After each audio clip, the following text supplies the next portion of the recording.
بسم الله الرحمن الرحيم. ومن أحسن قولا ممن دعا إلى الله وعمل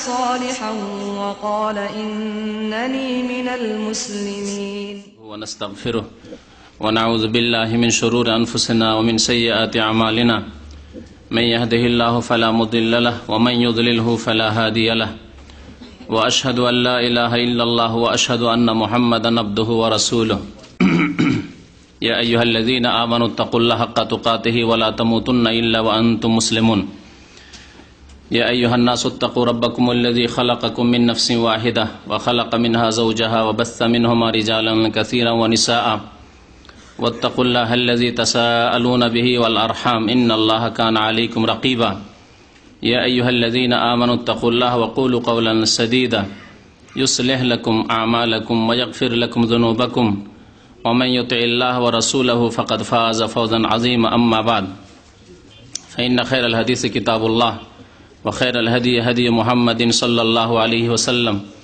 وشر الأمور محدثاتها وكل محدثة بدعة وكل بدعة ضلالة وكل ضلالة في النار.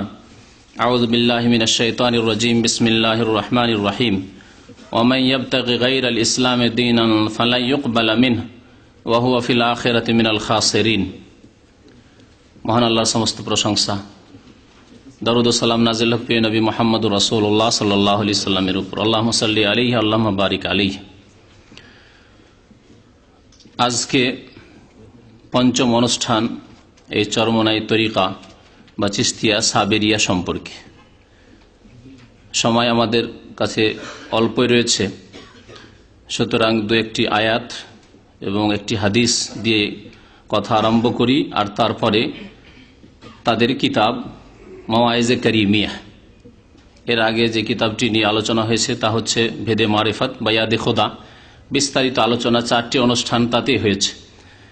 আজকে আলোচনা করব খুব সংক্ষেপে মাওয়াইজে কারিমিয়া এই কিতাবটি থেকে, যেটি হচ্ছে ফজলুল করিম পীরের বক্তব্য, আর যা সংকলন করেছেন তার খাস খলিফা টাঙ্গাইল এলাকার নাম কি?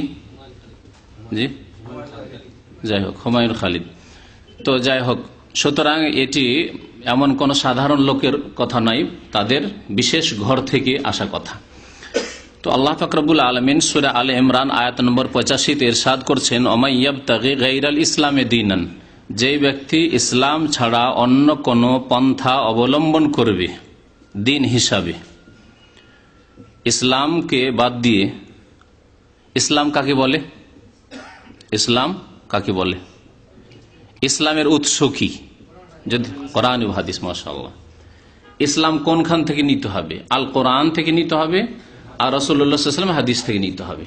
তো ইসলাম ছাড়া অন্য কোন পন্থা যদি দিন হিসাবে, ধর্ম হিসাবে সওয়াবের জন্য গ্রহণ করে বা অবলম্বন করে, সন্ধান করে, ফালাই ইউকবালা মিনহু, আল্লাহ কখনো তা কবুল করবেন না। অর্থাৎ কোরআনকে বাদ দিয়ে, কোরআনে নেই যে বিধান, হাদিসে নেই যে বিধান, তা যদি আপনি ধর্ম হিসাবে, আপনার জীবন বিধান হিসাবে, আপনার আধ্যাত্মিক উন্নতির জন্য, আপনি আল্লাহকে পাওয়ার জন্য, আপনি জান্নাত হাসিলের জন্য, শাফাত হাসিলের জন্য যদি অবলম্বন করেন, ফালাই ইউকবালা মিনহু, আল্লাহ কখনো কবুল করবেন না। ওয়া হুয়া ফিল আখিরাতি মিনাল খাসিরিন, এবং সেই ব্যক্তি, যে ব্যক্তি কোরআন সুন্নাহ থেকে ইসলাম না নিয়ে অন্য কোথাও থেকে সন্ধান করলো, সেই ব্যক্তি পরকালে আখিরাতে ক্ষতিগ্রস্তদের অন্তর্ভুক্ত হবে। মিনাল খাসিরিন, ক্ষতিগ্রস্তদের অন্তর্ভুক্ত হবে। পরকালে কেমন ক্ষতিগ্রস্ত হবে তা শুনুন। একটি হাদিসের আগেও শুনিয়েছি যে এই জন্যই ক্ষতিগ্রস্ত হবে যে তার আমল কবুল হচ্ছে না। কোরআন সুন্নাহ থেকে না নেওয়ার কারণে সে আমল করলেও আমলগুলি কবুল হচ্ছে না। তাই নবী করিম সাল্লাল্লাহু আলাইহি ওয়াসাল্লাম বলেছেন, সহিহ মুসলিমের হাদিসে রয়েছে, মান আমিলা আমালান, যে ব্যক্তি এমন কোন আমল করলো, লাইসা আলাইহি আমরুনা, সেটি আমার আদর্শ নাই, আমার তরিকা মোতাবেক নাই, আমল তো করলো, বেআমল নয়, একেবারে আমল করলো কিন্তু নবীর তরিকায় নয়, ফাহুয়া রাদ্দুন, তা প্রত্যাখ্যাত, আল্লাহ তা মঞ্জুর করবেন না।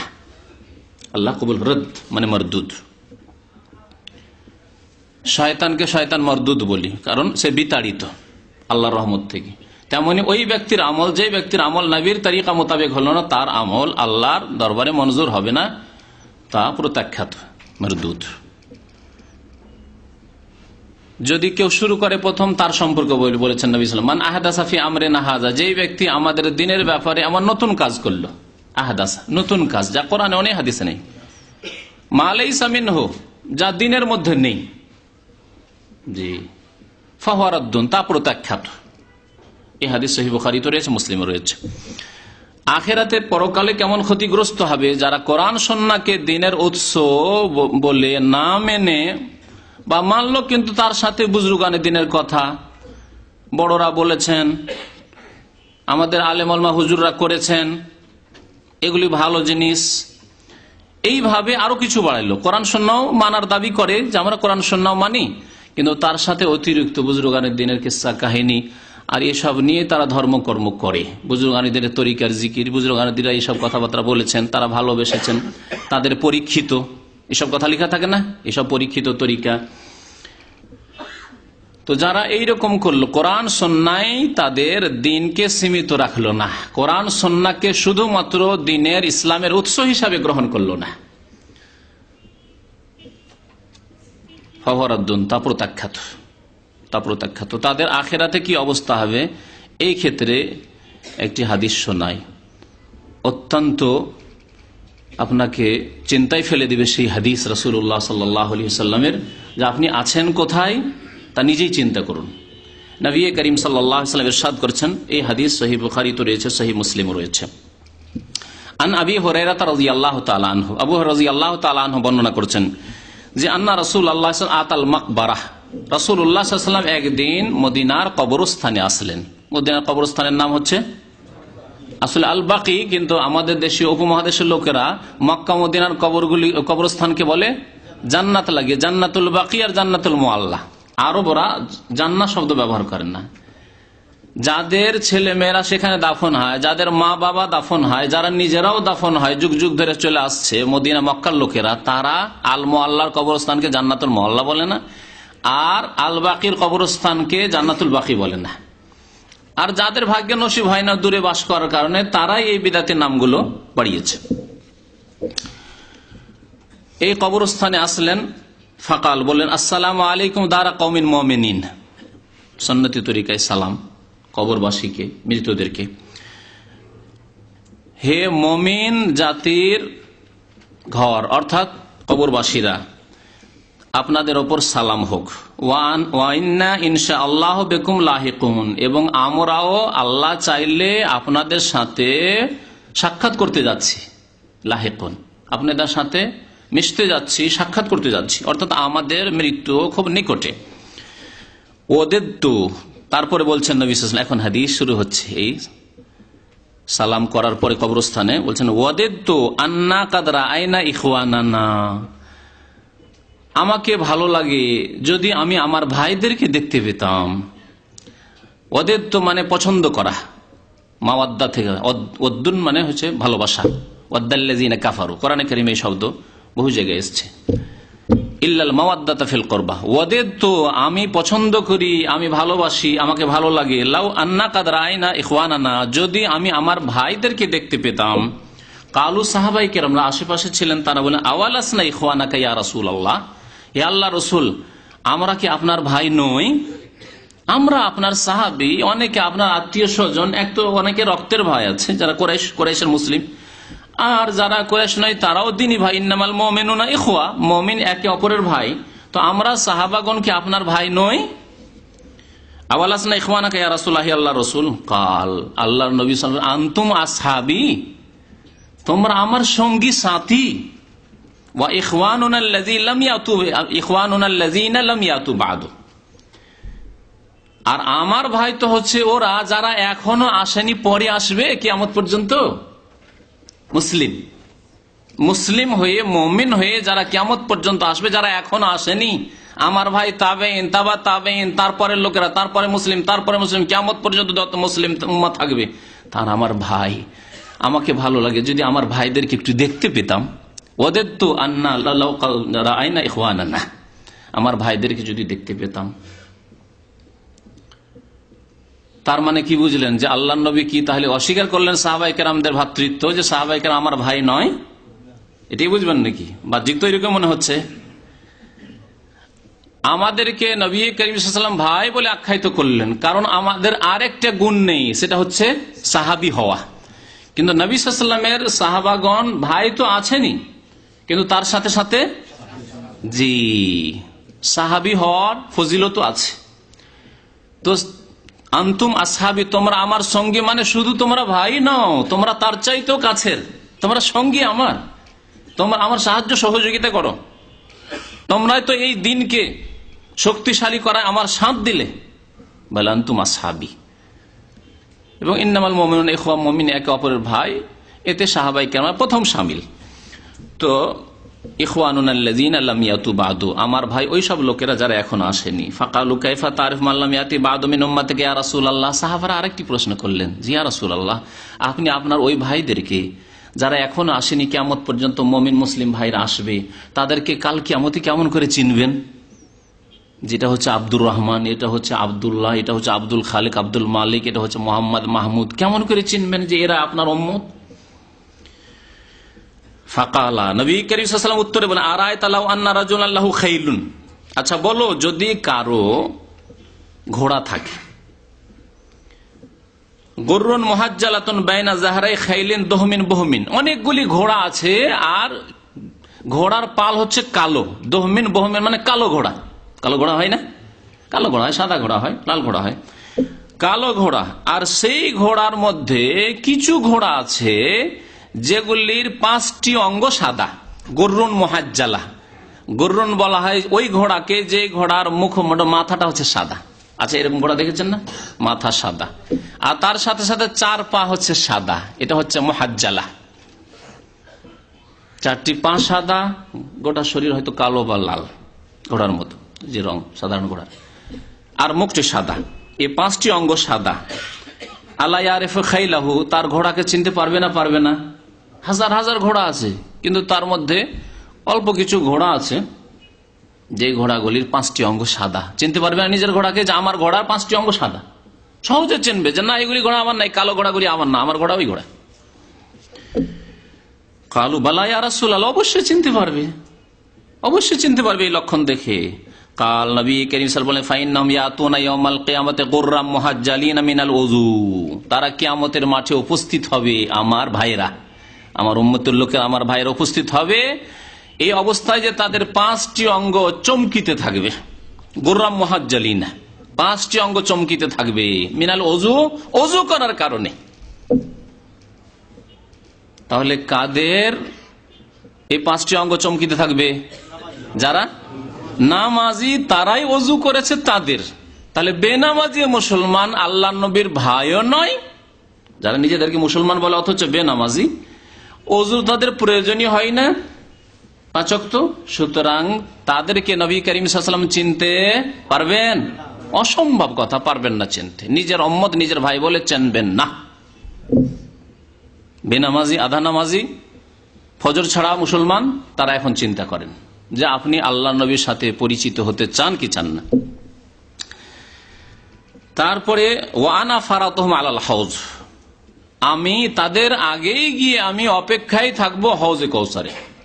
নবী করিম সাল্লাল্লাহু আলাইহি ওয়াসাল্লাম বলছেন, হাউজে কাউসারে গিয়ে আমি তাদের অপেক্ষায় থাকবো, প্রস্তুত থাকবো তাদেরকে পানি পান করানোর জন্য, যে বিচার দিবসে হাসর মাঠে আসতেই তারা পিপাসিত হবে, তাপে কষ্টে, সাথে সাথে তাদেরকে আমি হাউজে কাউসারের পানি দেবো আমার ভাইদেরকে। আল্লাহু আকবার।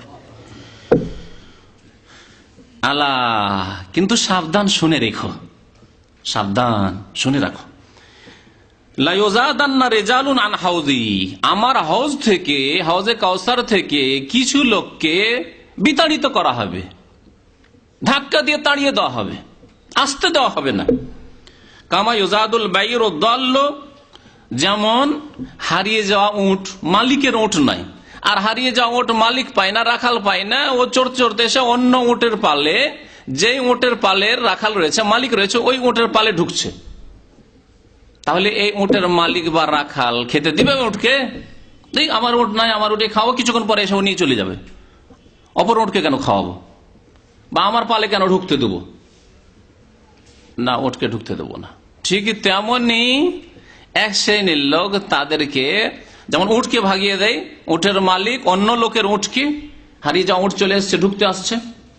যারা বকরি চড়িয়েছেন, ছাগল চড়িয়েছেন, তারাও জানেন অপরের বকরিকে আপনি আপনার পালে ঢুকতে দেবেন না, আবার ঝামেলা করবে, এসে আপনার পালের মধ্যে ঢুকে এসে তলাশ করবে, না আমি ঢুকতে দেখেছি ইত্যাদি ইত্যাদি, বা আপনার ঘাস খাবে, আপনার খরচ হবে, অথচ লাভ আপনার নেই। তাড়িয়ে দিচ্ছেন আপনি অপরের বকরিকে, কি করছেন আপনি?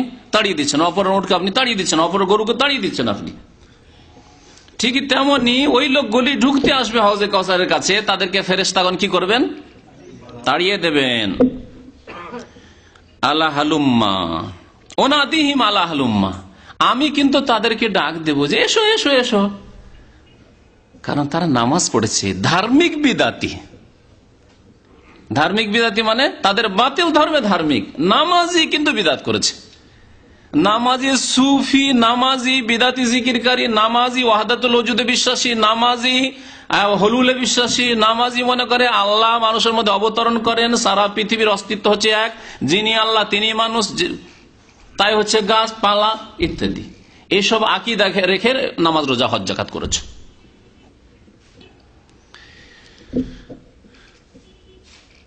আমি তাদের 5টি অঙ্গ যে চমকিবে, যেহেতু ওযু করেছে, নামাজ পড়েছে, আল্লাহ হালুম্মা বলে আসো আসো আসো, ফায়ুকালু তখন আমাকে বলা হবে ইন্নাহুম কাদ বাদদালু বাদাকা। হাদিসের শব্দ শুনে রাখুন, ইন্নাহুম নিঃসন্দেহে জেনে রেখো, ফেরেশতাগণ বলবে ইন্নাহুম কাদ বাদদালু বাদাক, হে নবী সাল্লাল্লাহু আলাইহি ওয়াসাল্লাম আপনার পরে এরা আপনার দিনকে কি করেছে? বাদদালু, পরিবর্তন করে দিয়েছে। দিন আর আসল রূপে নেই, যেই রূপে আপনি আল্লাহর কাছ থেকে নিয়ে এসেছিলেন, সাহাবায়ে কেরামকে শিখিয়েছিলেন। ফাইন আমানু বিমিসলি মা আমানতুম বিহ, যেইভাবে সাহাবাগণ ঈমান নিয়ে এসেছিলেন আপনার উপর, যেইভাবে সুন্নাত মোতাবেক জীবন যাপন করেছেন, সেই অবস্থায় তারা নেই। ছিল না কোরআন এবং হাদিসের তাসাউফ, সুফিবাদ নিয়ে এসেছে, ছিল না এই চিশতিয়া, কাদেরিয়া, সাবেরিয়া, মুজাদ্দিদিয়া, এসব ছিল না, এসব নিয়ে এসছে। ছিল না এসব জিকিরের তরিকা, তা নিয়ে এসছে। ছিল না ইল্লাল্লাহ ইল্লাল্লাহ আল্লাহু আল্লাহু, তা নিয়ে এসছে ধর্ম বলে, যা ছিল না তা নিয়ে এসেছে। বাদদালু, তারা পরিবর্তন করে দিয়েছে। কাদ বাদদালু বাদাকা, একটি হাদিসের অঙ্গে কাদ বাদদালু বাদাকা রয়েছে। আর এক হাদিস রয়েছে ইন্নাকা লা তাদরি মা আহদাসু বাদাক, হে নবী আপনি জানেন না, সেই জন্য হালুম্মা আসো আসো ডাকছেন আপনি। তাহলে বোঝা গেল যে সাহাবাই রাসূলুল্লাহ সাল্লাল্লাহু আলাইহি সাল্লাম সম্পর্কে আকীদা ফেরেশতাগণেরও ছিল যে তিনি আলেমুল গায়ব নন। তার ইন্তেকালের পরে তিনি খোঁজ খবর রাখেন না যে তার উম্মতের কে বিদাতি হয়ে গেছে, কে শিরক বিদাতে লিপ্ত হয়ে গেছে, কে পীরের তরিকায় লিপ্ত হয়ে গেছে, কে রাসূলুল্লাহ সাল্লাল্লাহু আলাইহি সাল্লামের সুন্নতের রাস্তা ছেড়ে দিয়ে অন্যদিকে চলে গেছে। খবর রাখেন না তিনি। কে নামাজ পড়ে, কে নামাজ পড়ে না, কে সুখে আছে, কে দুঃখে আছে, এইসব খবর রাখেন না নবী করিম সাল্লাল্লাহু আলাইহি ওয়াসাল্লাম। দুনিয়ার কোনো খবর রাখেন না। এজা মাতা ইবনে আদম সন্তান ইন্তেকাল করে গেলে তার আমল বন্ধ হয়ে যায়, বন্ধ হয়ে গেছে। কর্ম হচ্ছে খোঁজ খবর রাখা, দুনিয়া বেঁচে থাকলে একটু খোঁজ খবর নিতে পারতেন, আপনার মা বাবা আত্মীয় স্বজন কেমন আছে, তাও বন্ধ হয়ে গেছে। শুধু ধর্মীয় আমল না, দুনিয়ার আমল, আখিরাতের আমল, সমস্ত নেকির আমল, ধর্মের আমল, পার্থিব কাজ সব বন্ধ হয়ে যায় মানুষের ইন্তেকাল হয়ে গেলে। তাই নবী করিম সাল্লাল্লাহু আলাইহি ওয়াসাল্লামের ইন্তেকাল হয়ে গেছে। তো বলছেন যে নবী করিম সাল্লাল্লাহু আলাইহি ওয়াসাল্লাম তখন বলবেন, যখন বলা হবে যে আপনার দিনকে তারা পরিবর্তন করে দিয়েছে, বিকৃত করে দিয়েছে, ফাকুল, আমি তখন বলবো, মুহাম্মদ সাল্লাল্লাহু আলাইহি ওয়াসাল্লাম বলবেন, সোহকান সোহকান, দূরে তাড়িয়ে দাও তাড়িয়ে দাও, দূর হোক দূর হোক। বুখারী মুসলিমের হাদিস।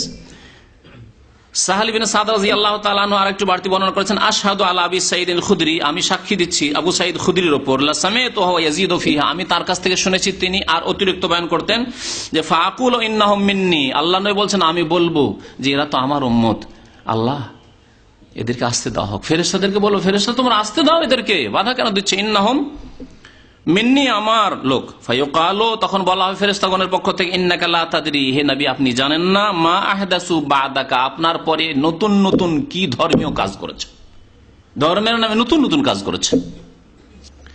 ফাকুলু, তখন আমি বলবো, সোহকান সোহকান লিমান গায়্যারা বাদি, এতটুকু বল, সোহকান দূরে হয়ে যাক দূরে হয়ে যাক, তাড়িয়ে দাও তাড়িয়ে দাও ওই লোকদেরকে যারা আমার পরে গায়্যারা মানে পরিবর্তন করে দিয়েছে, জি, ধর্মকে পরিবর্তন করে দিয়েছে। যা সাহাবাই কেরামরা জানতেন না, যা রাসূলুল্লাহ সাল্লাল্লাহু আলাইহি ওয়াসাল্লাম জানতেন না দিন হিসাবে, তাকে দিন মনে করে ফেলেছে। এই হবে অবস্থা, সহিহ বুখারীর রিওয়ায়াত এটি। এই হবে অবস্থা বিদআত পন্থীদের। এখন শুনুন যে আল্লাহর নবীর জামানার দিন কেমন ছিল, সাহাবাই কেরামের জামানার দিন কেমন ছিল, আর এই পীরদের দিন কেমন। আর বিশেষ করে পীরদের মধ্যে যেই পীরকে হক্কানি মনে করা হয় তারই যদি এই অবস্থা হয়, তো বাকি যেগুলো গায়ের হক্কানি, যাদেরকে বাংলাদেশের ভাষায় ভণ্ড বলা হচ্ছে এক শ্রেণীর বক্তাদের ভাষায়, তাদের কি অবস্থা? দুরবস্থা, সবারই দুরবস্থা। সবাই একই শিরক বিদআতে কুফরিতে ডুবে আছে। শোনেন, এই কিতাবের নাম হচ্ছে মাওয়াইজে কারিমিয়া। হ্যাঁ, মাওয়াইজে কারিমার আগে প্রথমে নাম রাখা হয়েছিল মাওয়াইজে ফজলুল করিম, মানে ফজলুল করিম সাহেবের ওয়াজ মাহফিলের বয়ান। তো তাই লিখেছে চরমনাই পীর সাহেব কিবলার অমূল্য বয়ান। তার নিচে লেখা হয়েছে কি, মাওয়াইজে কারিমার নিচে কি লেখা আছে?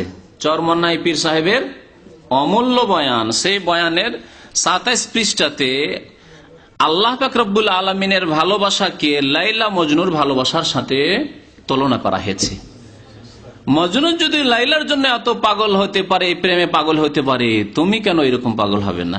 আরো একেবারে ঘৃণিত ভাষায় যে কিসা আর বয়ান করছি না, কারণ এর চাইতে বড় বড় শিরকি কুফরি মজুদ আছে, সেদিকে একটু আগে বাড়ি।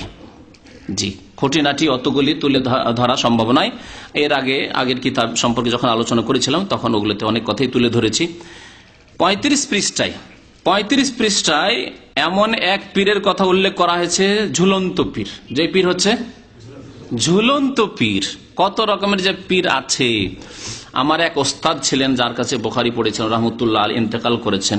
তিনি ওয়াইজ ছিলেন, বক্তা ছিলেন, নিজে আবার কবিতা তৈরি করতেন। তো তিনি বলতেন যে এমন কোন পীর আপনি কল্পনা করেন যে পীর নেই, এটা বলতে পারবেন না। যেমন হিন্দুদের মধ্যে এমন কোন দেবী দেবতার কথা কল্পনা করেন, পাবেন, অবশ্যই পাবেন আপনি। লিঙ্গ সিংহ যা কিছু সব আছে না, লিঙ্গ তাদের দেবতা আছে, আর তাদের সিংহ দেবতা আছে, সবকিছুর পূজা করে, সাপ বিচ্ছু থেকে শুরু করে। তো ওই রকমই পীরপন্থীদের মধ্যে তেনা পীর আছে, ঢেলা পীর আছে। আমি ঢেলা পীর নিজে চোখে দেখেছি। একটা গাছ আছে, ওই গাছে গিয়ে মুসলমান কবর পূজারা যাচ্ছে আর একটা করে ঢেল মারছে, ঢেল মারি দিলে চলে গেল। হ্যাঁ, ওই আপনার মিনার পাথর মারার মতো করে ঢেল নিল, ঢেলের পাহাড়ের মতো উঁচা হয়ে ঢেলা। তো জিজ্ঞেস করলাম কি ব্যাপার, প্রথম সেই এলাকায় গিয়েছি, কি ব্যাপারে এত ঢেলা উঁচা হয়ে আছে এই গাছের তলায়?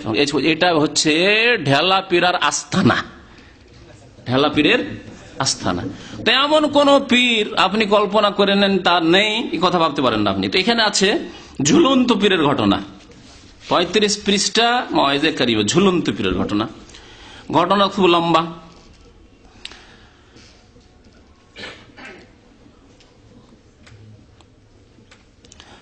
বলছেন আমার একজন পীরে কামেলের দরকার, যিনি মাওলার সঙ্গে আমাকে মিলিয়ে দেবেন।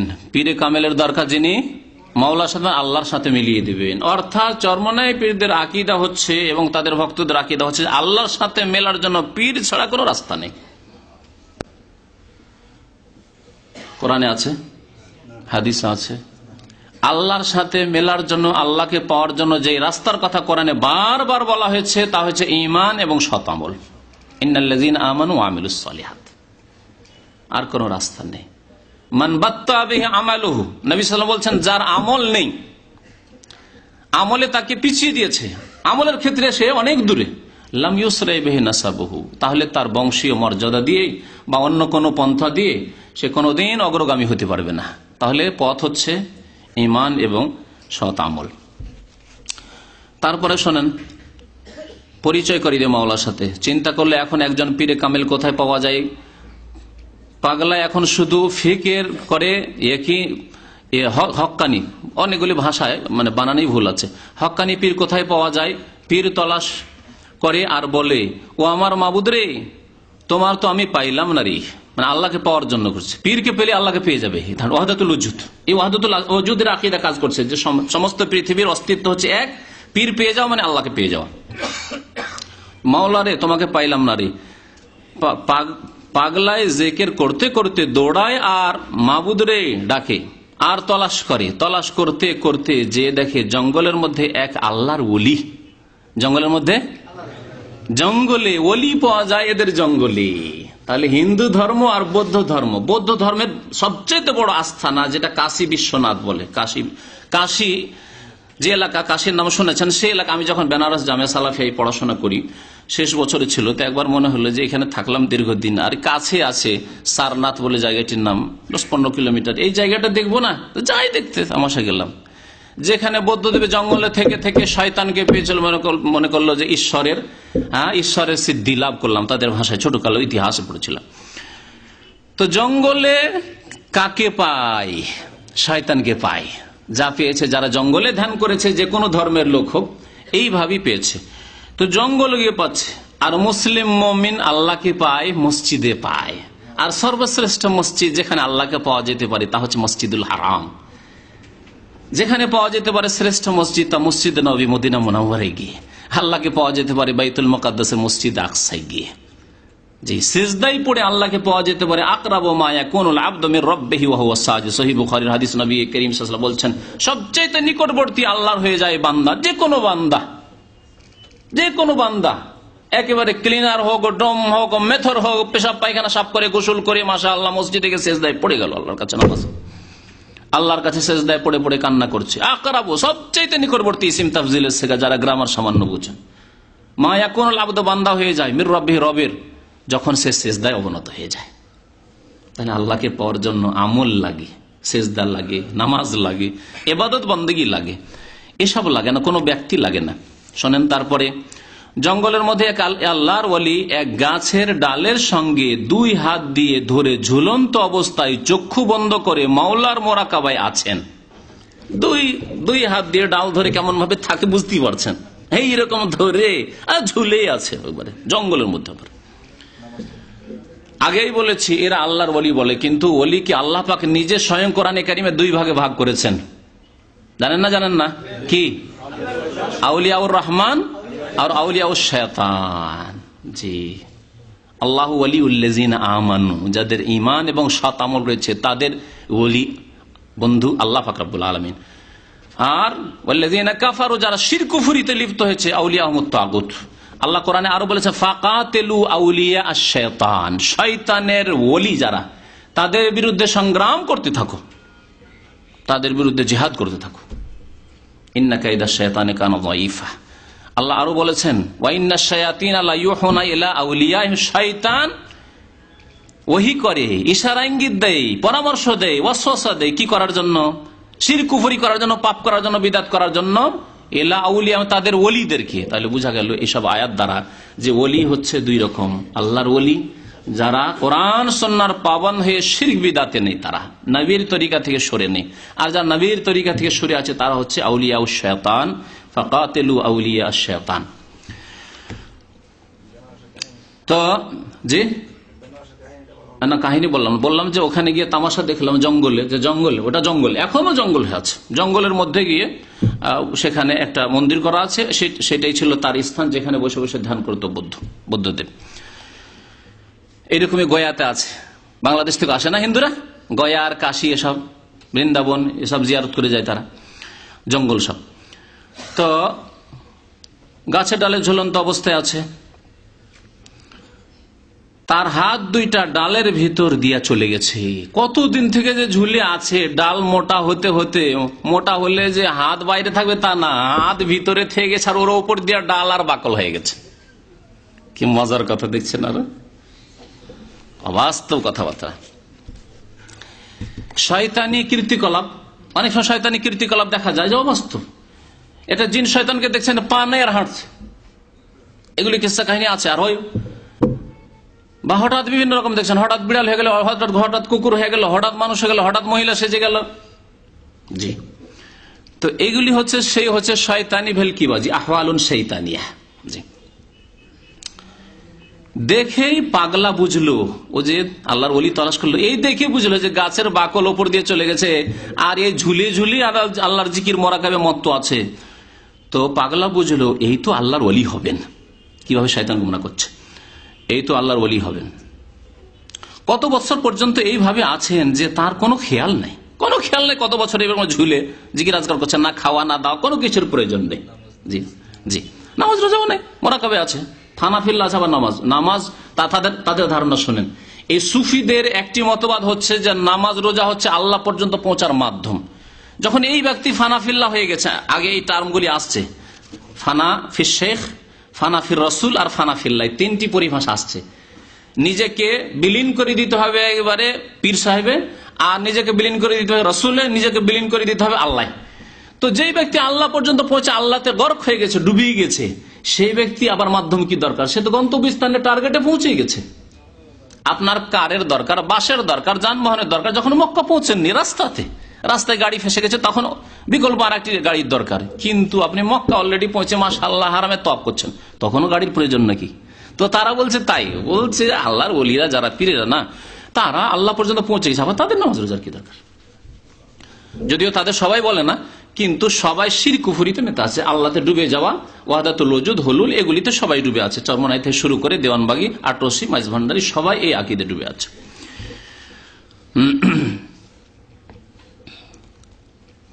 নিশ্চয় আল্লাহর ওলি হবেন, কিন্তু আল্লাহর ওই ওলির কাছে যেতে পারে না। বিরাট বিরাট বাঘ চতুর্দিকে বসে আছে, এখন তার নাফস বলি আরে ওখানে গেলে বাঘে খেয়ে ফেলবে।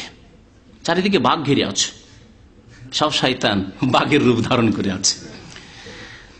পীর তো আরো আছে, সেখানে যাও, এখানে যে বাঘের পেটে গিয়ে লাভ কি? পাগলে বলে রে মন তালাশ, ও এলাকার ভাষায় লিখেছে, বুঝছেন? আপনারা তো বেশি বুঝবেন এলাকার ভাষা। হ্যাঁ জি রে। তো বলছে কয়েক মাস পরে তলাশ করতে করতে কয়েক মাস পরে পেয়েছে একজন আল্লাহর ওলি, একজন হক্কানি পীর। এই পীরের কাছে যদি না যায়, আবার কোথায় হক্কানি পীর পাবো? যদি এর মধ্যে আমার রূহ কবজ হয়ে যায়, আমি কি নিয়ে মাওলার দরবারে যাব? মাওলার দরবারে পীর নিয়ে যেতে হবে, নামাজ রোজার প্রয়োজন কি নিয়ে মাওলার দরবারে যাব? আমি যাই না আমারে বাঘ খেয়ে ফেলুক, তবু মাওলাই দেখুক যে আমি মাওলাকে পাওয়ার জন্য আসিয়াছি। বাঘে যদি খেয়েও ফেলে, তবু তো মাওলাই আমারে কবুল করে নেবেন। পীরের কাছে যে যাব, এটা তো মাওলার জন্যই, এটা তো মাওলার জন্য। বড় লম্বা কিস্সা কাহিনী আছে, এই লম্বা কিস্সা কাহিনী শুনলে এখানে থেকে যাব। পাগলা বলল, হুজুর, এখন সাহস করে বাঘটা গেড়িয়ে পৌঁছে গেল, হুজুর আমাকে আল্লাহর সঙ্গে মিলিয়ে দেয়া লাগবে।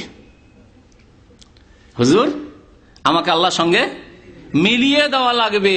এই আশায় চাষিগুলি সব চরমনায় যায় যে পীর সাহেব আল্লাহর সাথে মিলিয়ে দেবে। লা হাওলা ওয়ালা কুওয়াতা ইল্লা বিল্লাহ।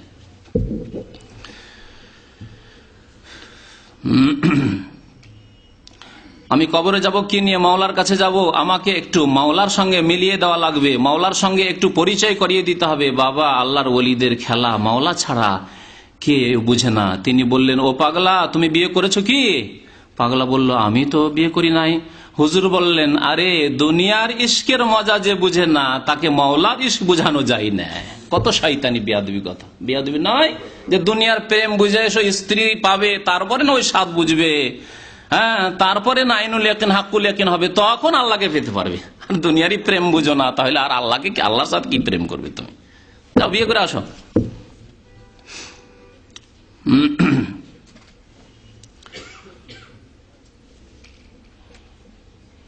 তারপরে যা তুই বিয়ে করে আয়, পীর বলল।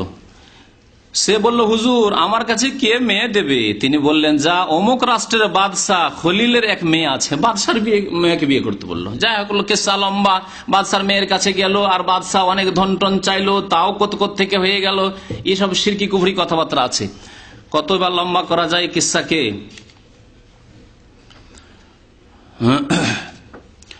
বাদশার মেয়ে আমার কাছে বিয়েও দেবে না, আপনিও আমাকে মুরিদ করবেন না। কি বললেন আপনি? বাদশার মেয়েকে বিয়ে করতে বলছেন? যদি বলছে সামান্য একটা বিয়ে করে এসো কোনো জায়গায়, তাও হইতো। বাদশাহ মেয়েও দিবে না, আপনি আমাকে মুরিদও করবেন না, এই বাহানা করছেন আপনি। হুজুর বললেন, যার হিম্মত নাই তার কিম্মত নেই।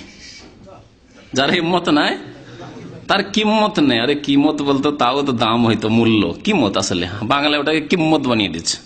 আচ্ছা যাই, যার হিম্মত নেই তার কিম্মত নেই। তোর কাজ তুই করবি, মাওলার কাজ মাওলা করবে। তুই যে চেষ্টা করবি, মাওলাই তোর কাজ হাসিল করিয়ে দেবেন। এখন পীরের কাছে দুইটা সবক পাইলো, একটা হলো যে হিম্মত নাই তার কিম্মত নাই, আর একটা হলো যে তোর কাজ তুই করবি, মাওলা মাওলার কাজ করবে। সবক তো পাইলো, কিন্তু পাগলের মনে মানে না যে কি আর কোনদিন সম্ভব হবে নাকি? তখন পাগলায় বলে, ওরে আমার মাবুদ, তোমারে তো আমি পাইয়াও পাইলাম না, তোমারে আমি পাইয়াও পাইলাম না। পীরকে পেয়ে যেতাম, এই জঙ্গলের পীরকে, তো তোমাকে পাইয়ে যেতাম, পেলাম না। যাই হোক, বাদশার কাছে পৌঁছলো। বাদশার কাছে গিয়ে সাহস করে বললো যে আপনার মেয়েকে বিয়ে করতে চায়। কিন্তু বাদশা বললো, 7টা মানিক যদি তুমি আনতে পারো, ঠিক তোমার কাছে আমার মেয়ে বিয়ে দেবো। দরবারের সবাই মনে করলো 7টা মানিক পাগলাই কোথায় পাবে, আর মানিকও পাবে না, আর পাগলার কাছে বাদশা একমাত্র মেয়েকে বিয়েও দিতে হইবে না। সব কিস্সা কাহিনী হতে হতে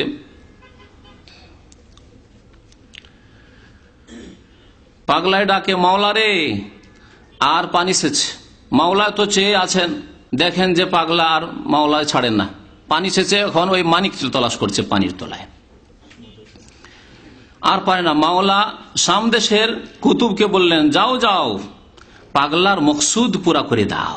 সামদেশের কুতুব, কুতুব মানে এর আগে বারবারই বুঝিয়েছি, কুতুব মানে যে ব্যক্তি পৃথিবী ধারণ করে আছে, এমন আল্লাহর ওলি পীরে কামেল যে পৃথিবী ধারণ করে আছে। কুতুব যদি যায়, আর কুতুব যদি পৃথিবীকে ধরে না থাকে, তো পৃথিবীর সাথে সাথে ভাঙচুরিয়ে ধ্বংস হয়ে যাবে, একবার 7 আসমান সব ধ্বংস হয়ে যাবে। কুতুব, সামদেশের কুতুব। এই সামদেশের কুতুবকে ওই জঙ্গলের পীর বলছে। সামদেশের পাগলের বেশে এসে বলেন, হে পাগলা, তুমি কি করো? পাগলে বলে, আমি যে পীরের কাছে মুরিদ হইয়াছি মাওলাকে পাওয়ার জন্য। পীর বলেছেন বাদশার মেয়ে বিয়ে করতে, বাদশা চেয়েছে 7টা মানিক, আমি সমুদ্র সেচবো, তারপর মানিক উঠাবো। সমুদ্রের পানি সেচে। জি, এখন শুনেন সমুদ্রের পানির অবস্থা কি হচ্ছে। তারপর বাদশার মেয়ে বিয়ে করব, তারপর পীরে আমারে মাওলার সঙ্গে মিলিয়ে দেবেন। সামদেশের কুতুব বলেন, আরে পাগল, সমুদ্রের পানি কোনো মানুষে সেচতে পারে নাকি? পাগলাই বলে, যাও যাও, তুমি যাও। পাগলা কিন্তু পাগল হয়ে গেছে বিয়ে করার জন্য আর মাওলাকে পাওয়ার জন্য। মাওলাকে পেতে হবে, ওই পীরের মুরিদ হইতে হবে। আমার পীরে বলেছেন, যার হিম্মত নাই তার কিম্মত নাই। তোর কাজ তুই করবি, মাওলার কাজ মাওলাই করবি। আমার তো এছাড়া শক্তি কিছু নাই, আমার হচ্ছে পানি সেচা কাজ, আমি পানি সেচছি, তাই আমার কাজ আমি করব, মাওলার কাজ মাওলাই করবেন। যদি না পারি তবুও তো মাওলাই দেখবেন। দেখছেন, মাওলাকে পাওয়ার জন্য আমি এই কাজ করছি। সামদেশের কুতুব বললেন যে, পাগলা, আমিও তোর সঙ্গে পানি সেচবো।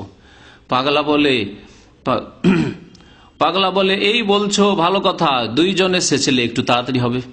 বাবা সামদেশের কুতুব জাহিরি হাতখানা শোনেন না। সামদেশের কুতুব কি করলেন, ওই যে এসে কথা বলছেন। সামদেশের কুতুব জাহিরি হাতখানা পানির নিচে দিলেন, আর বাতেনি হাতখানা, মাশাআল্লাহ, বাতেনি হাত আছে। শুধু বাতেনি ধর্ম নেই, বাতেনি ধর্ম তো ইহুদিদের কাছ থেকে এসছে আব্দুল্লাহ বিন সাবার মাধ্যমে, হ্যাঁ, আর ঢুকেছে ওই আপনার রাফেজি, বাতেনি, ইসমাইলি এসব ফিরকার মধ্যে, আর তাদের থেকে এসছে এই সুফিবাদের মধ্যে। আর হাতও আবার জাহিরি আর বাতেনি আছে। বাতেনি হাতখানা উঠাইয়ে পাগলারে বললেন, রে পাগলা, দেখ মানিক, দেখ, চাদর পাত এখন মানিক নিবি, তো সাথে সাথে পানি সেচতে আর সময় লাগলো না বেশি। পাগলায় বলে, ভাই, আমি এতদিন পানি সেচলাম, আমি একটা মানিক পাইলাম না, আপনি হাত দিয়েই কোথায় মানিক পাইলেন? কুতুব বললেন, তাতে তোর কি দরকার, তোর দরকার মানিকের। পাগলায় বলে, হ্যাঁ হুজুর, ঠিকই বলেছেন। পাগলাই গুনে দেখে মানিক একটা দুইটা নয়, 40টা পেয়ে গেছে। 40টা হয়ে গেছে। 7টা চেয়েছে বিয়ে করার জন্য। পাগলা বলে, হুজুর আর লাগবে না, বাদশা চাইছে 7টা, আপনি দিলেন 40টা মানিক সমুদ্রের তলা থেকে, বাতেনি হাত দিয়ে উঠিয়ে সাথে সাথে মানিক।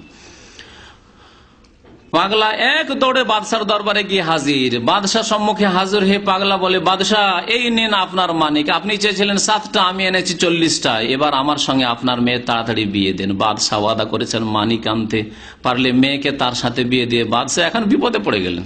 যাই হোক, শেষ পর্যন্ত বাদশাকে বিয়ে দিতেই হলো, উপায় তো নেই, ওয়াদা করে ফেলেছে, বিয়ে দিতে হলো। বলছে যে মেয়েটি ধর্ম সম্পর্কে ভালো জ্ঞান রাখতো। সে জিজ্ঞাসা করে, আব্বা, এই লোকটি কি মাথা খারাপ পাগল না আল্লাহর পাগল? সেও বুঝে, তরিকত মারিফত বুঝে। বাদশাহ বলেন, মা, এত মাথা খারাপ পাগল নয়, এ তো মাথা খারাপ পাগল নয়, এর পশমে পশমে আল্লাহ জিকির হচ্ছে, পশমে আল্লাহর জিকির হচ্ছে। জি, আল্লাহ নবীর পশমে পশমে আল্লাহর জিকির হইতো? কোন সিরাতের কিতাবে নবীর জীবনী সহি কিতাব পাবে? কোন হাদিসে তার হাদিস খুলে দেখুন তো, নবীর জীবনী সামাইলে তিরমিজি রয়েছে, বুখারীতে নবী সাল্লাল্লাহু আলাইহি ওয়াসাল্লামের গুণাবলী বর্ণনা করা হয়েছে, আলামতে নবুয়তের অধ্যায় রয়েছে, খুঁজে দেখুন তো দেখি কোথাও আছে সাহাবায়ে কেরাম। হ্যাঁ, নবীর সাথে তো কাউকে তুলনা করা যায় না, যদি সাহাবায়ে কেরামের সাথেও তো তুলনা করা যায় না। আবু বকর, ওমর, উসমান, আলী, তাদের পশমে পশমে জিকির হইতো, সব আছে। ওমাইয়াবতাগি গায়রাল ইসলামি দীনান, ইসলাম ছাড়া সাহাবায়ে কেরামের পথ ছাড়া অন্য রাস্তায় যে দিন তলাশ করবে, ফালা ইউকবাল মিন, আল্লাহ কখনো কবুল করবেন না। ওয়া ফিল আখিরাতে মিনাল খাসিরিন, ক্ষতিগ্রস্ত হবে, আর হাউজে কাউসার থেকে তাড়িয়ে দিয়ে জাহান্নামে ঠেলে দেওয়া হবে। তারপরে ওই মেয়েও রাজি হয়ে গেল, যখন সে আল্লাহর পাগল, আমি তাকে বিয়ে করব, সেই পাগলকে বিয়ে করব।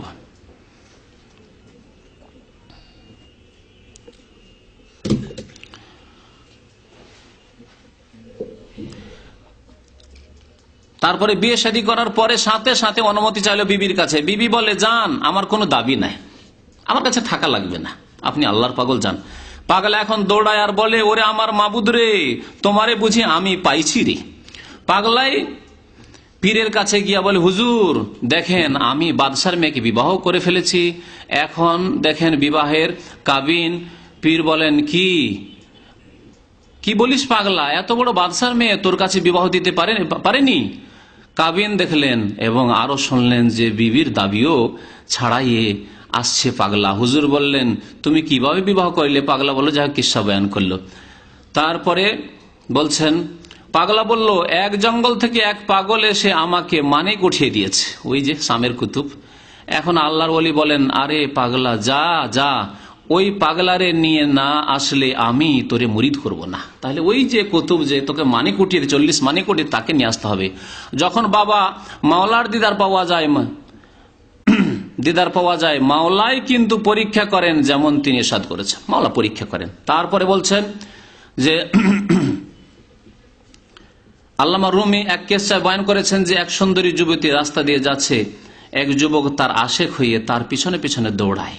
এই যুবতী লক্ষ্য করছে, খুব জ্ঞানী বুদ্ধিমতী মেয়েটি। কিছুক্ষণ পর যুবতী আল্লাহর প্রেম শিখাচ্ছে, তাকে জিজ্ঞাসা করে, হে যুবক, পিছনে পিছনে দৌড়াও কেন? যুবক উত্তর দেন, আমি তোমার আশেক হয়েছি। পিছনে পিছনে এক ছেলে যুবক দৌড়ছে, তুমি আমার পিছনে পিছনে দৌড়াও।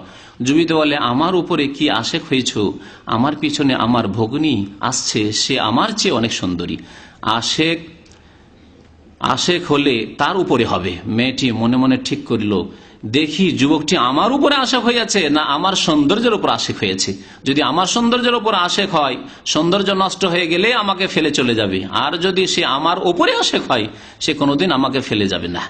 বাবা, মাওলার আশেক হয়েছ তোমরা ধনী হওয়ার জন্য, আরামে থাকার জন্য, না কিসের জন্য? মানে আল্লাহর কাছে কিছু চাওয়া পাওয়ার জন্য? তাহলে সৌন্দর্যের পাগল হচ্ছে না, আল্লাহর পাগল হইতে হবে, আল্লাহর প্রেমের পাগল হইতে হবে। যাক, মধ্যখানে একটা কেসা বয়ান করলো, যেটা বড় ডাহা কুফরি শিরকির কথা রয়েছে, সেই কথাটিতে আপনাদেরকে পৌঁছাতে চাইছি।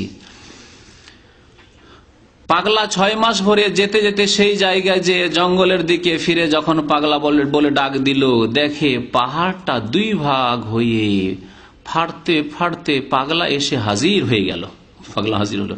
আল্লাহর রহমে ফরমান, ওই পাগলা যদি আর দ্বিতীয়বার পাগলা বলে ডাক দিত, হ্যাঁ পাগল রে এই বলে যদি ডাক দিত, মাওলার আরশ ভেঙে খান খান হয়ে যেত। জি শোনেন, এটা হলো চরমনাই পীরের বক্তব্য, যে ওই আল্লাহর ওলিকে যদি আর পাগলা বলে একবার ডাক দিয়েছে, 2বার ডাক দিয়েছে, 3য় বার ডাক দিত, তাহলে আসমান জমিন সব ভেঙে তো চুরমার হইতো, কিন্তু আল্লাহর আরশও ভেঙে চুরমার হয়ে যেত। আল্লাহ আরশকেও সামলাতে পারতেন না। আউযুবিল্লাহ। কত বড় কুফরি কথা। তাআলা আল্লাহু আন যালিকা উলুওয়ান কাবীরা। আল্লাহ কোরআনে কারীমে ইরশাদ করেছেন, আল্লাহ এসব কুফরি কথার অনেক ঊর্ধ্বে। আল্লাহ পাক রব্বুল আলামিন সর্বশক্তিমান। আল্লাহর আরশ ভেঙে পড়ে যাবে। মাওলার আরশ সহ্য করতে পারতো না। পাগলা ডাক দেওয়ার সাথে সাথে মাওলা তাই সামদেশের কুতুবকে হাজির করে দিচ্ছেন। ওই যে সামদেশের কুতুবকে না নিয়ে আসলে তোকে মুরিদ বানাবো না। সামদেশের কুতুব বললেন, হে পাগলা, ওকে ডাক দিচ্ছে, হে পাগলা কুতুবকে, তুমি আমাকে ডাক দিচ্ছ কেন?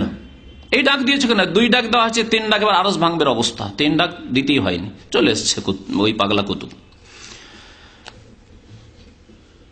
তারপরে ডাকলো, কথা বললো মুরিদ হওয়ার জন্য। ভাই আমাকে কেন ডাকছেন, আমাকে তাড়াতাড়ি বিদায় দেন। আপনাদেরকে যে কথাটি শোনাবো কেসার অংশ, আমাকে কেন ডেকেছেন, সামদেশের কুতুব ওই পাগলা কেন ডাকলেন? এই দেশে একটা গান হচ্ছে, তাড়াতাড়ি করে আমাকে বিদায় দেন। এই দেশে কি হচ্ছে? একটা গান হচ্ছে, মাওলা কিন্তু জমিন উল্টাই দিতে পারেন। এই গানের পাপে মাওলা মানে আল্লাহ জমিনকে কি করতে পারেন? উল্টাই দিতে পারেন। আর বাংলাদেশে লক্ষ লক্ষ কবর মাজারে পূজা হচ্ছে, আল্লাহ জমিন উল্টাচ্ছে না। এত ধৈর্য ধারণ করেন গানের জন্য। গানের অপরাধ এত বড় অপরাধ চরমনাইদের কাছে। শিরক কুফরির অপরাধ কোন অপরাধ না, নিজেই তাতে ডুবে আছে যেহেতু। বুঝতে পারছো? মানব রচিত বিধানের অপরাধ, এত বড় অপরাধ চলছে গোটা দেশে। আল্লাহর শরীয়ত কোরআনকে টাকে তুলে রেখে দেওয়া হয়েছে, তাও আল্লাহর গজব আসে না। হ্যাঁ, বছরে কতবার যে বান বন্যার আযাব আসছে, আর কত যে জলোচ্ছ্বাস ঘূর্ণিঝড় আছে, আর কত যে লোক হালাক হচ্ছে, এগুলিতে হুজদি সহ এনে আল্লাহর আযাব আসছে। আর গান হওয়ার জন্য, ঠিক আছে গানও একটা কাবিরা গুনাহ, কিন্তু তার চাইতে বড় বড় কাবিরা গুনাহ কত হচ্ছে। জেনার বেশ্যাখানা রয়েছে, আর বেশ্যাখানা লাইসেন্স দেওয়া হচ্ছে সরকারি ভাবে, তাও আল্লাহর গজব আসে না। মানুষ বেঁচে আছে বাংলাদেশে, আর ভারতেও বেঁচে আছে। আর এই গানের জন্য এই দেশে একটা গান হচ্ছে, মাওলা কিন্তু জমিন উল্টাই দিতে পারেন। এর চাইতে বড় কথা শুনেন, এটাও যা শুনলেন, আমার জমিন ধরে রাখতে হবে। আল্লাহ উল্টাতে আসছেন, আমাকে জমিনটা ধরে রাখতে হবে। বলুন ইন্না লিল্লাহি ওয়া ইন্না ইলাইহি রাজিউন। এই যদি ধর্ম হয়, তাহলে এই ধর্মের কোনো প্রয়োজন নেই মানুষের। এই শিরক কুফরির ধর্মের কোনো প্রয়োজন নেই। এর চাইতে ভালো ছিল মক্কার মুশরিকরা, তারা এই কথা কোনোদিন বলেনি যে জমিন কোন মানুষ ধরে রাখতে পারে আল্লাহ যদি উল্টাতে চায়। বরং তারা রুবুবিয়তের প্রতি পুরো আস্থা ইমান রাখতো আল্লাহর। তারা শুধু পূজা পাঠের ক্ষেত্রে শিরিক করত, উলুহিয়াতে ইবাদতে শিরিক করত। আল্লাহ পাক কোরআনে কারিমে তা ইরশাদ করেছে, ওয়ালা ইন সাআলতাহুম মান খালাকাস সামাওয়াতি ওয়াল আরদা লা ইয়াকুলুন্নাল্লাহ। তাদেরকে যদি জিজ্ঞাসা করে যে আসমান জমিন কে সৃষ্টি করেছে, মক্কার মুশরিক আবু জাহল আবু লাহাবকে, তারা অবশ্যই বলবে যে আল্লাহ সৃষ্টি করেছেন।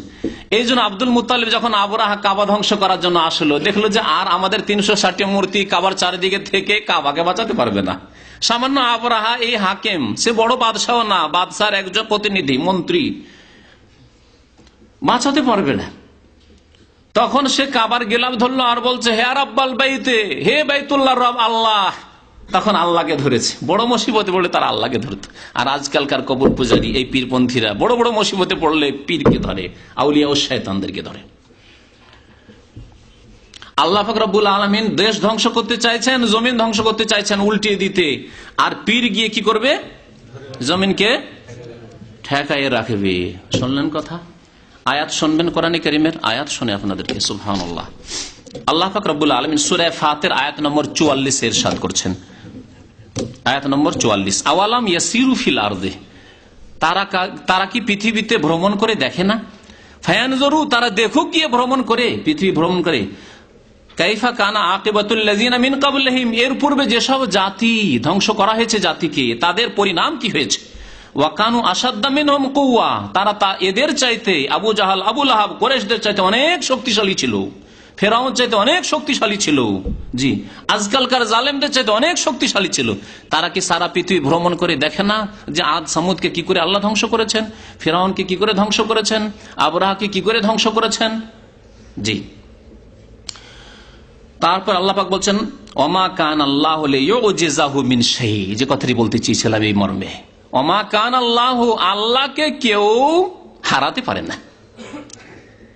আল্লাহকে কেউ হারাতে পারে না। যে আল্লাহ একটা কাজ করতে চাইছেন আর আল্লাহ সেখানে হার মেনে নিলেন আর পারলেন না করতে, জমিন উল্টি দিতে চাইছেন এই গান করা লোকদের জন্য, আর পীর গিয়ে ধরে নেবে, আল্লাহ তুমি উল্টাও দেখি। আস্তাগফিরুল্লাহ ওয়া আতুবু ইলাইহি, আস্তাগফিরুল্লাহ ওয়া আতুবু ইলাইহি। লা ইলাহা ইল্লাল্লাহ, বলুন লা ইলাহা ইল্লাল্লাহ। আল্লাহ ছাড়া কেউ সত্য মাবুদ নেই, আল্লাহ ছাড়া কেউ সর্বশক্তিমান নেই, আল্লাহ ছাড়া কেউ ইবাদতের হকদার নেই। আল্লাহ বলছেন, ওমা কান আল্লাহু লিইউজিজাহু মিন শাই, কোন কিছুই, কোন শক্তি আল্লাহকে হারিয়ে দিতে পারে না। ফিস সামাওয়াতি, আকাশেও, আকাশের অসংখ্য ফেরেশতাও আল্লাহকে হারিয়ে দিতে পারে না। ওয়ালা ফিল আরদ, আর পৃথিবীর কোন শক্তি আল্লাহকে হারিয়ে দিতে পারে না। ইন্নাহু কানা আলিমান কাদিরা, নিশ্চয় আল্লাহ সবকিছুই জানেন এবং তিনি সর্বশক্তিমান। কত বড় কুফরি কথা। এরপরে কি ইমান থাকবে? আপনাদেরকে জিজ্ঞাসা করি, কেউ যদি বলে যে আল্লাহ জমিন উল্টে দিয়ে হালাক করতে চাইছেন ভারতকে, বাংলাদেশকে, আমেরিকাকে, আর কোন আল্লাহর কুতুব যদি শামের কুতুবে, যদি এক দেশের কুতুব, সামান্য শাম দেশের কুতুব কিন্তু এই পাগলা, এই শাম দেশের কুতুবে যদি আমেরিকাকে বাঁচিয়ে দিতে পারে বা শাম দেশকে বাঁচিয়ে দিতে পারে, তাহলে গাঙ্গুহি কুতুব যে ভারতের অত বড় বিশাল ভারতের কুতুব, গাঙ্গুহিকে কুতুব বলেছে বহুবার এখানে। আচ্ছা, খাজা মঈনুদ্দিন চিশতির মতো কুতুব, তারপরে আব্দুল কাদের জিলানী, গৌসের মর্যাদা তাদের কাছে কুতুবের উপরে, সারা পৃথিবীর গৌসে একমাত্র একজন মহান উদ্ধারকারী। তাহলে আল্লাহ পাক রব্বুল আলামিন একেবারে তাদের কাছে অসহায়, অসহায় আল্লাহ পাক রব্বুল আলামিন। এই আকীদা যদি থাকে কারো, আর এই আকীদা লিখে যদি মারা যায়, তার মুক্তির আশা করা যেতে পারে? সে কি ইমানের অবস্থায় মারা গেছে না কুফরের অবস্থায় মারা গেছে? আপনারাই বিচার করুন, আমি কোনো ফতোয়া দিচ্ছি না। কি অবস্থায় মারা গেছে এই কথা লিখে বলে ওয়াজ করে বক্তব্য করে তা আপনারাই বিচার করবেন।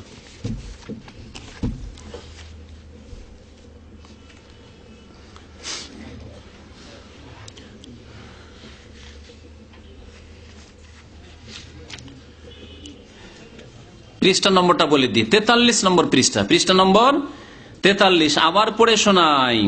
ভাই আমাকে কেন ডেকেছেন? আমাকে তাড়াতাড়ি বিদায় দেন। এই দেশে একটা গান হচ্ছে, তাহলে কত শত গান হচ্ছে আজকে, কত শত ফিল্ম আর সিনেমা হল আজকে ভারত, বাংলাদেশ, পাকিস্তানে। জি, মাওলা কিন্তু জমিন উল্টাই দিতে পারেন, আমার জমিন ধরে রাখতে হবে, আমার জমিন ধরে রাখতে হবে। চরমনাইয়ের মাওয়াইজে কারিমা পৃষ্ঠা নম্বর 43। তখন ছিল না লুত আলাইহিস, ভাই বলছেন যে লুত আলাইহিস সালামের জামানায় যে আল্লাহ পাক উল্টিয়ে দিলেন জমিনকে আর মৃত সাগর বানিয়ে দিলেন, তখন ধরতে পারলেন, তখন এসব ওলি কোথায়? এসব ওলি ছিল সব এই ওসব ওলি এই দেওবন্দীদের মধ্যে পয়দা হয়েছে, আর বেরের ভিতরে ভারতে পয়দা হয়েছে। যত ওলি পয়দা হয়েছে সব কিন্তু ভারতে, ভারত উপমহাদেশে। এই জন্য সাহাবাই কেরামদের মধ্যে এরকম ওলি কোথাও খুঁজে পাবেন যে আল্লাহ জমিন হালাক করতে চাইছেন আর জমিন ধরে রাখবেন বা ইত্যাদি ইত্যাদি, এইরকম কোন বড় বড় কেরামতি সাহাবাই কেরামদের, হ্যাঁ, যে আপনার জায় নামাজ বিছে সমুদ্রের উপর নামাজ পড়ছেন, এসব পাবেন? এসব সব ভারতে পাবেন, বাংলাদেশে পাবেন, পাকিস্তানে পাবেন, আর কোথাও পাবেন না আপনি এই সুবিবাদ। আল্লাহ জানে কোথেকে পেয়েছে। ওয়াহিউশ শায়াতান, এর আগেই তো বলেছি, ওয়াইন্না শায়াতিন লা ইউহুনা ইলা আউলিয়া, শয়তান তার বন্ধুদের কাছে, ওলিদের কাছে ওহী করে থাকে।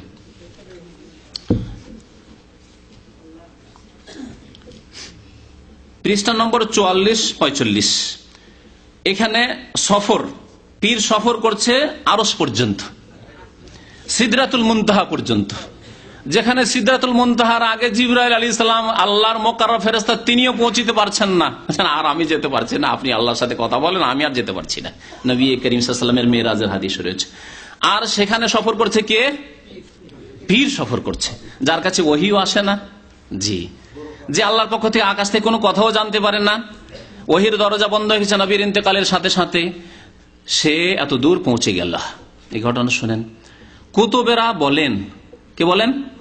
কুতুবেরা বলেন, মানে কোরআনেও নেই, হাদিসও নেই, ধর্ম কোথাকার? তাইলে ধর্মের উৎস কোথায় দেখেন? কুতুবেরা বলেন, হে পাগলা তুই এখন কোথায় আছিস রে? ওই পাগলা কোথায় আছিস রে? পাগলা বলে, হুজুর আমি এখন প্রথম আসমানে আছি। আল্লাহর দিকে সফর করছে, প্রথম আকাশে চলে গেছে, আকাশের দরজাও খুললো, ফেরেশতারা মাশাআল্লাহ মেরাজ হচ্ছে। আল্লাহর কুতুরা বলেন, মাবুদ গো, পাগলার জন্য তোমার দরজা আরো খুলে দাও। ওই পাগলা যে পাগলা বিয়ে করেছে, পাগলা এত উন্নতি করেছে। জিজ্ঞাসা করেন, হে পাগলা তুই এখন কোথায় আছিস? পাগলা বলে, আমি এখন দ্বিতীয় আসমানে আছি, দ্বিতীয় আসমানে আছি।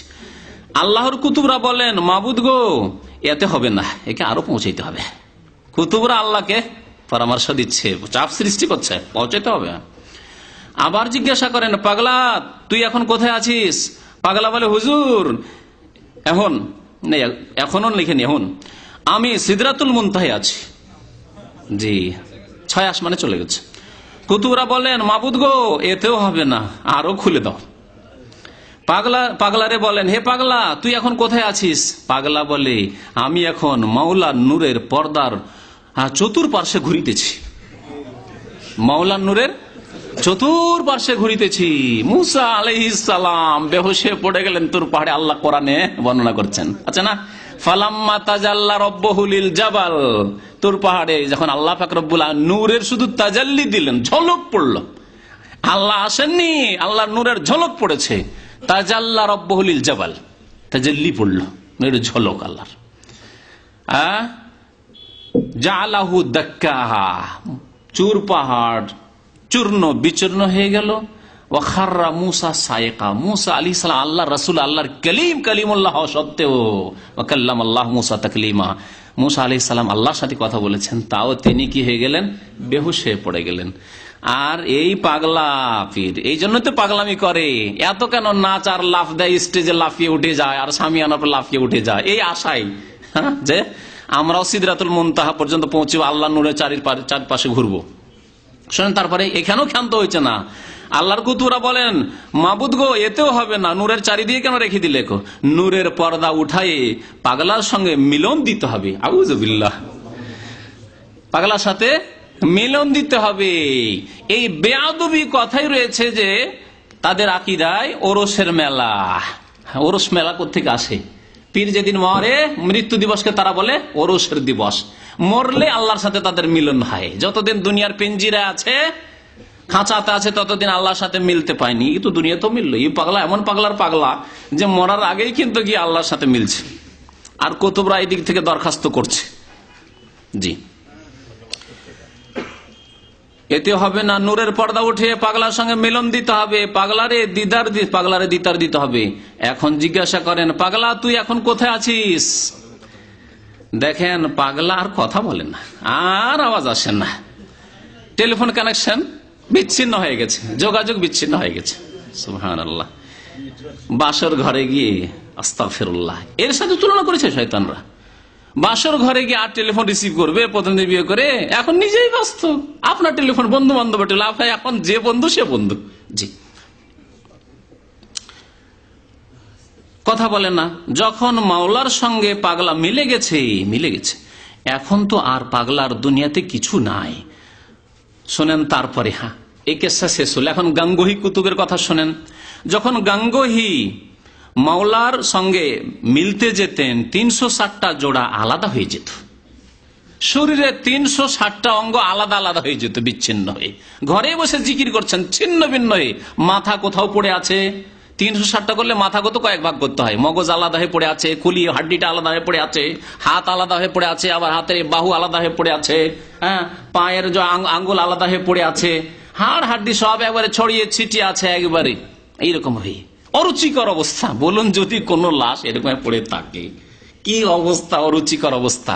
এদের জিকির আজকার, শয়তানের জিকির আজকার এমন যে এরা একবারে অরুচিকর অবস্থায় পড়ে থাকে। জি জি, শোনেন, তারপর 360টা জোড়া আলাদা হয়ে যেত, তখন তার আর কোনো অস্তিত্ব থাকতো না। আর রশিদ আহমদ গাঙ্গোহীর কোনো অস্তিত্বই থাকতো না, তখন আল্লাহতে তিনি ফানা হয়ে যেতেন। যখন পাগলা মাওলার সঙ্গে মিলে গেছে, তখন তো পাগলার কোনো খেয়াল নেই। তখন পাগলার জন্য কুতুবরা দোয়া করেন, মাবুদ গো, পাগলার বিবি চেয়ে আছে, শুধু পাগলাকে কেন নিয়ে গেলে তুমি মিলতে? ওর বিবি যে একা থেকে গেল, যে সব দাবি দাওয়া ছেড়ে দিয়েছে, এখন বিবির জন্য দরখাস্ত শুরু হলো। বাদশাহ বোধ হয় ইন্তেকাল করেছে, বাদশাহ মারা গেছে, মেয়ে একা আছে, আর একা মেয়ে ছিল সে। সংসারের অবস্থা কাহিল, মাওলা তুমি ওরে ছেড়ে দাও, ওরে দুনিয়া ও আখেরাতের বাদশাহ বানিয়ে দাও। হয় ছেড়ে দাও, নয় নিয়ে যাও, দুনিয়া আখেরাতের বাদশাহ বানিয়ে দাও। আখেরাতের বাদশাহ কেউ হইতে পারে? এর আগে আমি আয়াত পড়েছি, লিমানিল মুলকুল ইয়াউমিল্লাহিল ওয়াহিদুল কাহ্হার, একমাত্র আল্লাহ পাক একক, যিনি সর্বজয়ী, তারই বাদশাহী থাকবে আখেরাতে। দোয়া করছে, দুনিয়া এবং আখেরাতের বাদশাহ বানিয়ে দাও। এই দোয়া শিরকি দোয়া নয়, কোন লোকের জন্য দোয়া করেন, কোন নবী দোয়া করেছেন এইরকম? সবচেয়ে বড় বাদশাহীর দোয়া করেছেন সুলাইমান আলাইহিস সালাম। তিনি কি দোয়া করেছেন? রব্বিগফিরলি, আল্লাহ আমাকে মাফ করে দাও। কোরআনে এই দোয়া উল্লেখ করা হয়েছে। ওয়াহাবলি মুলকান, আমাকে এমন বাদশাহী দাও, রাজত্ব দাও, লা ইয়ামবাগি লিআহাদিন মিন বাদি, আমার পরে আর কেউ যেন না পায়। তাকে কি বাদশাহী দেওয়া হয়েছিল? পাখির ভাষা বুঝতে পারতেন, জানোয়ার পশু পাখির ভাষা বুঝতে পারতেন, আপনার বাঘের ভাষা বুঝতে পারতেন, হুদহুদ পাখি এসে সংবাদ দিচ্ছে, কথা বলছেন ইত্যাদি। জিনের উপর তার ক্ষমতা ছিল, এসব দিয়েছেন। কিন্তু আখেরাতের বাদশাহ, হাসরের মাঠের বাদশাহ সুলাইমানকেও আল্লাহ বানাননি এই দোয়া সত্ত্বেও, তাই না? আর তিনি বলছেন লা ইয়ামবাগি লিআহাদিন মিন বাদি, আমার পরে যেন আমার মতো বাদশাহী আর কেউ না পাই। তাহলে এই ভণ্ড পীরেরা যদি এই দাবি করে কমের পক্ষে যে আমরা পাখির ভাষা বুঝি, বাঘের ভাষা বুঝি, তাও মিথ্যুক, তারা ঠিক নয়, ঠিক না, তাও ইসলাম বিরোধী কথা। তাহলে এই যে দুয়া তাদের দুনিয়া এবং আখেরাতের বাদশা বানিয়ে দাও, পাগলার হুঁশ আসলো, এখন হুঁশ আসলো আল্লাহর সাথে মিলার পরে। তখন তারা বলেন, যা যা পাগলা, তোর শ্বশুর ইন্তেকাল করেছেন, যা তোর বিবি চেয়ে আছে, তোর শাশুড়ি চেয়ে আছে, মাওলা তোরে কবুল করেছেন, তোরে মাওলা দুনিয়া আখেরাতের বাদশা বানিয়ে দিয়েছেন, দুনিয়া আখেরাতের বাদশা। এই যদি শিরকি কুফরি ধারণা থাকে, তাহলে যার সম্পর্কে ভাববেন যে পীরে কামেল দুনিয়া আখেরাতের বাদশা চরমনাইর পীর ফজলুল করিম বা ইসহাক বা ইব্রাহিম বা রশিদ আহমদ গাঙ্গোহী, কেন তার পিছনে পিছনে জনসাধারণ জাহেল মূর্খরা ছুটবেন যে বাপরে আখেরাতের বাদশা, একে ধরলেই তো জান্নাত। এই হয়েছে অবস্থা, ভারত, বাংলাদেশ, পাকিস্তানের পীরতন্ত্রের অবস্থা হচ্ছে।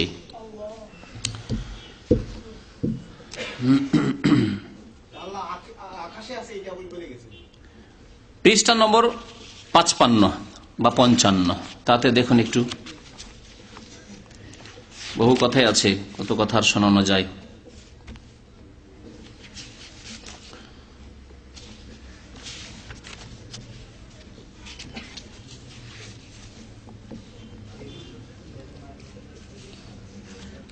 পঞ্চান্ন পৃষ্ঠায় কি লেখা আছে শোনেন। দেখা যায় জিকির আজকারের দ্বারা আপনার নামাজের কলব ঠিক হবে, মোরাকাবা ঠিক হবে, আর তালিমের দ্বারা আপনার নামাজের শরীয়ত ঠিক হবে, নামাজের শরীর ঠিক হবে। তারপরে বলছে মাসলা মাসাইল শিক্ষা করতে পারলে, শোনেন, চরমনাইর আল্লাহর কুতুব কেমন, চরমনাই আল্লাহর কুতুব। তাহলে কুতুব শুধু ওই সামদেশে খুঁজতে হবে না, দেশে চরমনাইয়ের পীর আল্লাহর কুতুব। সুতরাং বাংলাদেশকে যদি আল্লাহ পাক কোনদিন ধ্বংস করতে চান, আল্লাহ না করে এরকম হয়, তাহলে চরমনাইকে বলে রাখলে হইলো, বাবা চরমনাই কি বলা, আপনি একটু খেয়াল রাখেন বাংলাদেশের দিকে, এত বড় ঘূর্ণিঝড় এলো, টর্নেডো এলো, আর কত জলোচ্ছ্বাস এলো, এ বেখিয়াল কেন হয়ে গেল? কি ও কি পাগলা বেহোশ ছিল নাকি? হ্যাঁ হ্যাঁ, না না, ঘুম আসে না তো, আল্লাহুল কাইয়্যুম, এরা মরেও মরে না। জি, সব মরে নাই, বেঁচেছে, যাই অল্প স্বল্পর উপরে গিয়েছে।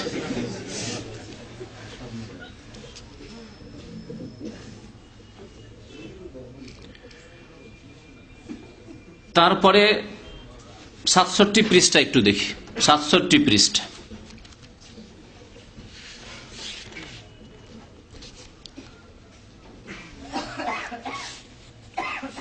বলছেন, বাবা যদি কিছু বুজরুগি চাও, যদি মাওলার কিছু নৈকট্য চাও, নিজেকে মিটিয়ে দাও, আমি কিছু না। বাবা নিজেকে মিটিয়ে দাও, বাবা আমি যে আলেম, আমি যে শিক্ষিত। আলেমদেরকে উপদেশ দিচ্ছেন, হাটহাজারি ফারেক, দেওবন্দ ফারেক, হ্যাঁ, আজিজুল হক সাহেব আর কামালউদ্দিন জাফরি আর দিলওয়ার হোসেন সাইদি, সমস্ত বাংলাদেশের আলেমদেরকে নসিহত করছেন। শুনেন ভালো করে কি নসিহত করছেন। হ্যাঁ, আমি যে আলেম, আমি যে শিক্ষিত, দিল থেকে ভুলে যেতে হবে আমি যে গুনাহগার, আমার চেয়ে গুনাহগার আর সারা জাহানে কেউ নেই। বাবা নিজেকে নিজে ভুলে যাও। এতদূর পর্যন্ত তো ঠিক ছিল, আরো শোনেন, মানে অহংকার করিও না, যদি এই অর্থে নেন তো ঠিক ছিল। যে আলেম, যে শিক্ষিত, যে কিতাব পড়ছো, যতই বই পুস্তক পড়েছো সব আগুনে ফেলে দাও। যত বই পুস্তক পড়েছো সব আগুনে। কোরআন এবং হাদিস পড়ে আলেম হয়েছে, এই যে অহংকার যে আমি আলেম হয়েছি, আমি শাইখুল হাদিস হয়ে গেছি, হাটহাজারি আর দেওবন্দের আর আপনার অমুক মাদ্রাসার গোপালগঞ্জের, তো এই সেই ওসব বাদ দাও। সমস্ত কিতাবাদিকে নিয়ে গিয়ে কি করো, চরমনাইয়ের তালিম, মামায়েজে কারিমার বক্তব্য হচ্ছে সমস্ত কিতাবকে আবার পড়ে শোনেন। যত বই পুস্তক পড়েছো সব আগুনে ফেলে দাও।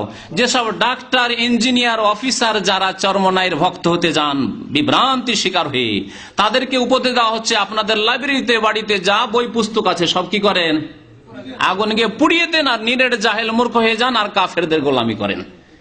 সায়েন্স টেকনোলজিতে উন্নতি করে লাভ কি? ওই আপনার একটা সুচ নিতে হবে, তবুও চায়না থেকে নিতে হবে, একটা টুপি নিতে হবে, তবুও চায়না থেকে কিনতে হবে। এই অবস্থায় চলে আসেন, এই হচ্ছে পীরতন্ত্রের শিক্ষা। তাহলে পীরতন্ত্রের শিক্ষার শেষ নতিজা হচ্ছে, ফলাফল হচ্ছে যে না দুনিয়া না আখেরাত। আলেমদেরকে বলা হচ্ছে যে তোমরা আগুনে ফেলে দাও, কিতাবাদি জাহেল মূর্খ হয়ে যাও, দরকার নাই, শুধু এই আমাদের রাস্তা ধরো। আর ডাক্তার, ইঞ্জিনিয়ার, বৈজ্ঞানিকদের বলা হচ্ছে সমস্ত কিতাব পুড়িয়ে দাও, দিয়ে চলে আসো চরমনাইতে হাজির হয়ে যাও আল্লাহর কুতুবের কাছে। ওয়াহাদাতুল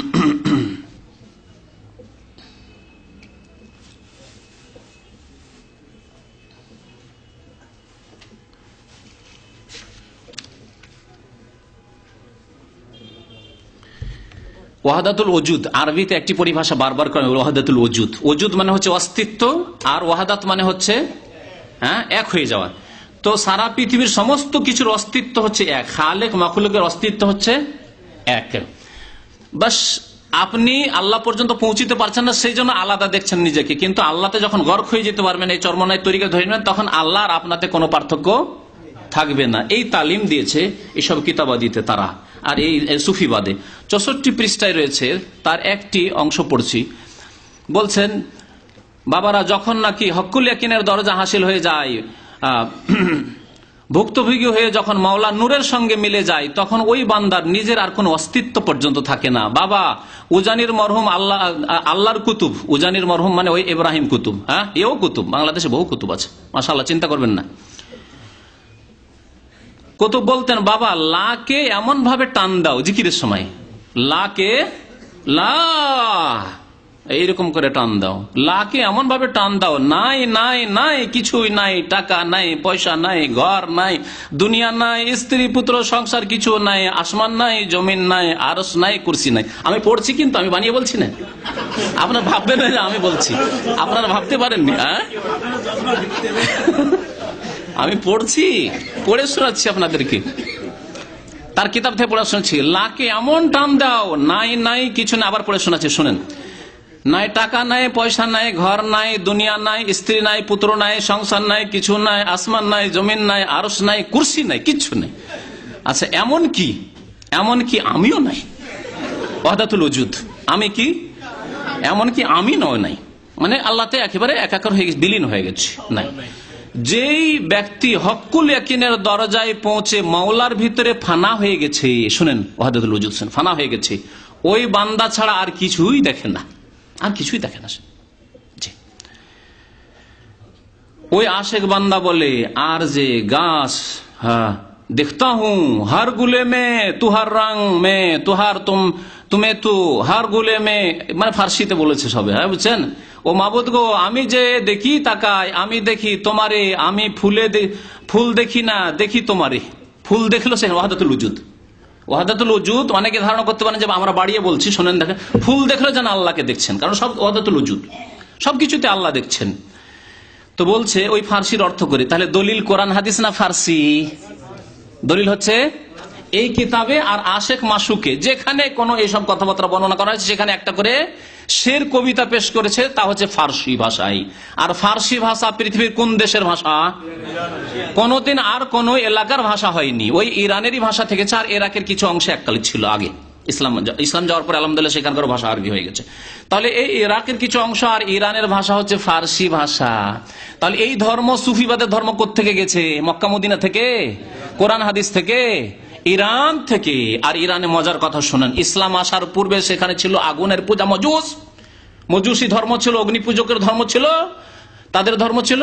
আর ইসলাম সেখানে পৌঁছার পরে, ইসলাম তো সঠিকভাবে পৌঁছে দেওয়া হইলো সাহাবায়ে কেরামদের যুগে, তাবেঈনদের যুগে, কিন্তু তারা খুব তাড়াতাড়ি আবার শয়তানের গুমরাহির শিকার হয়ে গিয়ে বাতেনি আর ওই কুফরি শিরকি মতবাদে বিশ্বাসী হয়ে তারা রাফিজি হয়ে গেল, আবার গিয়ে আর এক গর্তে পড়ে জাহান্নামে যে রাস্তা ধরে নিল। এ হচ্ছে ইসলাম আসার পূর্বেও তাদের শিরকুফুরের অবস্থা, আর ইসলাম আসার পরেও তাদের শিরকুফুরের অবস্থা। সেই ফার্সি ভাষা হচ্ছে উৎস এই পীরতন্ত্র সুফিবাদের, চরমনাইদের।